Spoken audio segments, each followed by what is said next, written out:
Hey y'all, I'm Lachlan, and even though Halloween just ended, I still compiled a list of my top 5 spooky games for the Nintendo Switch. I'm a tad late to making this video due to Animal Crossing related news, but I did play some spooky games recently that I want to share some of my favorites with y'all. I will make sure to include each gaming developer's website in the description box below and any other relevant information, but grab your comfort blanket and let's crawl right into this list.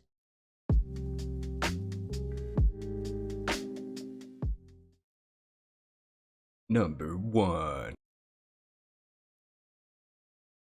Number 1 on my list obviously has to be Little Nightmares.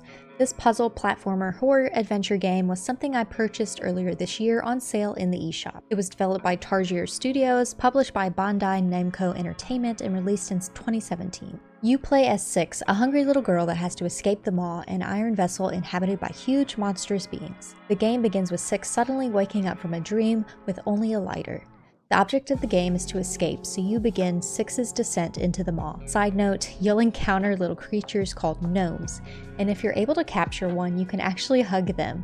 It's not all fun and games though, as you have to avoid things like carnivorous leeches, large creatures, and more. Every new area you enter will have a puzzle to solve and even scarier monsters to outwit and avoid. I can't handle extremely scary themes, so Little Nightmares is a good medium game that my little heart can actually handle.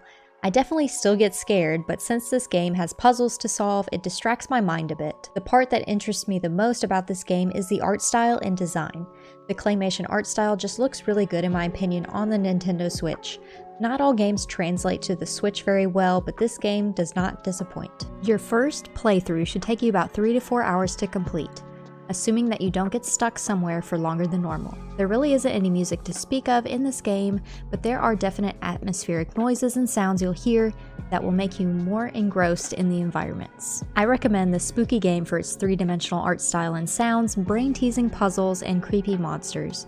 There are no traditional jump scares in the game, but the atmospheric and creatures do create a lot of tension as you play. Pro tip, in case you're like me, save this game and any others I have mentioned in my gaming list videos to your wish list and get them when they go on sale. While making this list, Little Nightmares was on sale in the eShop for less than $8. If you're ever unsure about a game, don't pay full price, my friends. Number 2. Number 2 is the indie adventure game My Big Sister. It was one of those finds I discovered last year in the eShop on a whim. It was developed by Stranga, published by Ratalaika Games, and released in 2018.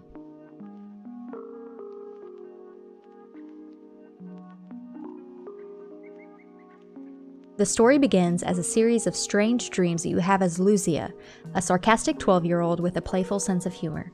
However, the story isn't about Lucia at all, but about her older sister, Sombria. The two sisters end up getting kidnapped by strangers, and it is up to Lucia to help her and her sister return home. You'll solve puzzles, uncover mysteries to find clues, and escape the clutches of insanity in this story.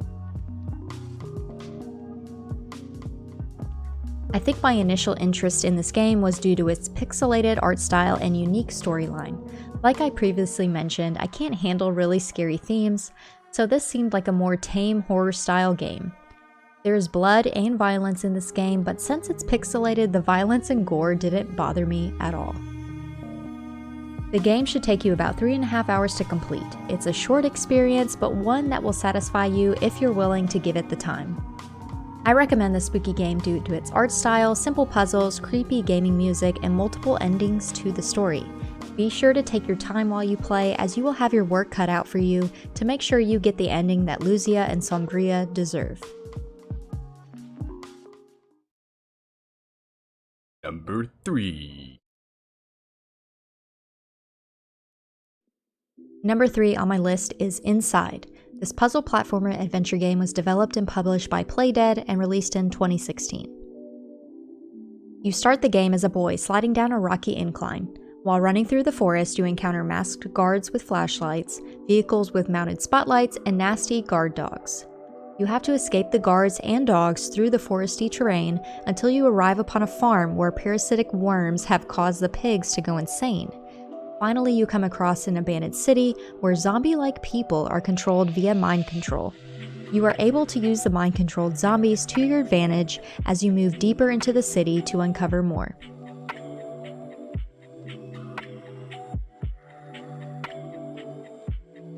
This game has won more than 100 awards, including Artistic Achievement and Game Design Awards at BAFTA, Best Independent Game at the Game Critics Awards, and Outstanding Achievement in Game Direction at the DICE Awards, to name a few. Awards aside though, the unique art style utilizes light and shadows very well and makes it that much more eerie while you play. The game is not always described as a horror game, but there are disturbing and understated ways about it that still made me jump. The main storyline can be finished in 3 hours, with the other added achievements making gameplay last up to 4.5 hours. I recommend this creepy game for its dark scenes, challenging puzzles, and intense narrative. Many have come up with several theories about the game's main ending and its meaning, but I won't spoil any of that for you in this video. Just know that this game has won awards for a reason, and even without music, it's definitely a great game to play. Number 4. Number 4 is the indie adventure game Little Misfortune. I was looking for more cozy games on YouTube and came across one of Cozy K's gaming lists where she mentioned this title. The link to her video is down below. It was developed and published by the Swedish studio Killmonday Games and released in 2019. At the beginning of the game, you see a fox speaking to what appears to be the Grim Reaper. It then cuts to a small trailer home where a narrator introduces you to an 8-year-old Misfortune Ramirez Hernandez. She's playing in a room with the narrator. She then calls him Mr. Voice, and he speaks to Misfortune and challenges her to a game to find the prize of eternal happiness. The narrator even breaks the fourth wall by speaking to you. He lets you know that Misfortune will die today, but to look out for her. The journey begins when you get Misfortune out of the house, where she eventually encounters the same fox from before. The narrator tells you the fox is no good, the fox appears to be hiding something, and you continue following the narrator's instructions. I don't want to give away too much, but essentially you will be given options to choose from as you progress through the game. Based on your choices, the story changes, so there is room to play this game more than once. The game is set in a 2.5D perspective, meaning your movements in the game are restricted to a 2-dimensional plane with no real access to your 3-dimensional surroundings.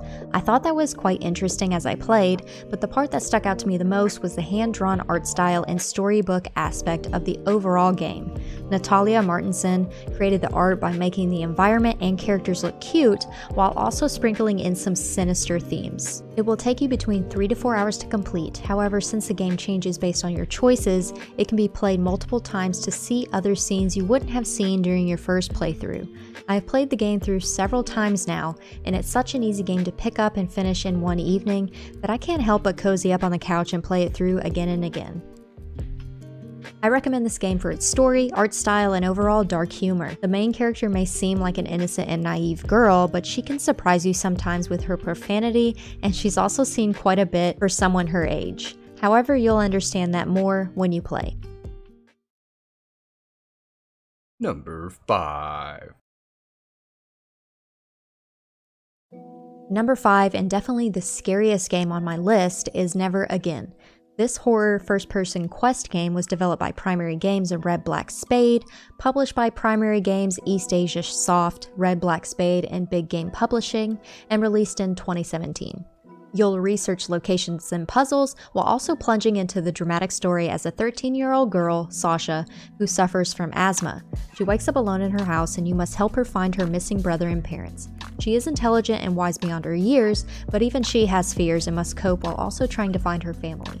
You'll collect memories in your journal to figure out Sasha's life, move furniture to reach higher places to solve puzzles, open doors and things to locate items, and more.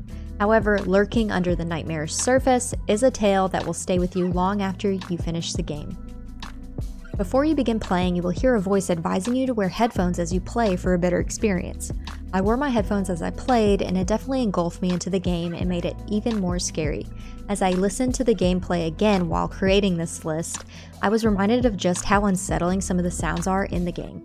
Not only are the sounds creepy, but the violin and piano music that plays adds to the scene's suspenseful ambiance.